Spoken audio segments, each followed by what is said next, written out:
Halos sa gitna na ng kalsada nag-aabang ang mga pasahero sa Commonwealth Avenue sa Quezon City dahil hirap pa rin makasakay mapa-jeep man o bus. May unang balita live si James Agustin. James?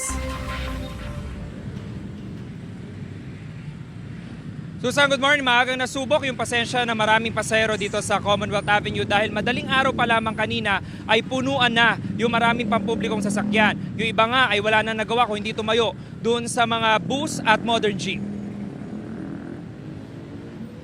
Hilera ang mga pasahero sa Commonwealth Avenue sa area ng Philcoa sa Quezon City ngayong back to work na matapos ang Semana Santa. Mag-alas 5 pa lang ng umaga kanina, pahirapan na ang pagsakay.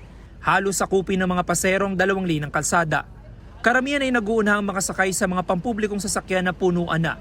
Ordinary o air-conditioned buses man, tayuan ng mga pasahero. Ganyan din ang sitwasyon sa mga modern jeep. Habang sa tradisyonal na jeep, may mga sumabit na sa estribo.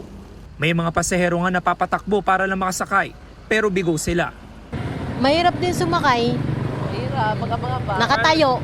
Paano ang diskarte gagawin nyo? Tayo na lang. Tapos yung iba, tumatayo, pinapaupo kami. Si Ray napapasok sa kanyang trabaho sa Cubao. 40 minuto nang naghihintay ng masasakyan. Ang hirap talaga. Paano mag-i-diskarte? Wala, mag-aabang talaga. Sasabit. Galing namang San Mateo Rizal si Rolando. Alas 4 ng umaga siya umalis para hindi malate sa trabaho. Pero hindi niya inasahan ang dagsa ng mga pasahero sa Philcoa. Mahirap. Oh, paano gagawin mo na lang? 30 minutos ka pa naghihintay. Sasabit na lang. Pakaya po.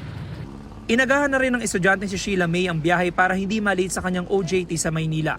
Sobrang hirap po. Punuan lagi. Ilang araw din siya nagbakasyon sa Zambales kasama ang mga kamag-anak. Okay naman po, masaya. Nasulit mo? Opo. Marami ring pasahero sa bus na may libreng sakay mula sa Fairview hanggang Welcome Rotonda. Nang dumating ang mga taon ng MMDA, pinaalalahanan ng mga paserong nasa gitna ng kalsada na maghintay sa itinalagang PUV stop. Samantala, Susan, ito yung sitwasyon dito sa area ng Philcoa ngayong pasado alas 7 ng umaga. Marami-rami pa rin po yung mga pasahero na naghihintay ng masasakyan at punuan. Yung mga nakikita natin na humihinto dito na mga pampublikong sasakyan. May mga taon po na MMDA dito na panay yung paalala dun sa mga pasahero na dun sa tamang sakayan na pumwesto dahil delikado nga po dito sa gitna ng kalsada. At ito pong westbound lane ngayon ng Commonwealth Avenue ay masikip yung traffic situation ngayong past 7 a.m. dahil po dun sa taas ng volume ng mga sasakyan na bumabiyahe na patungo sa area ng Elliptical Road. Yan muna po yung latest mula sa Quezon City. James Agustin, GMA News.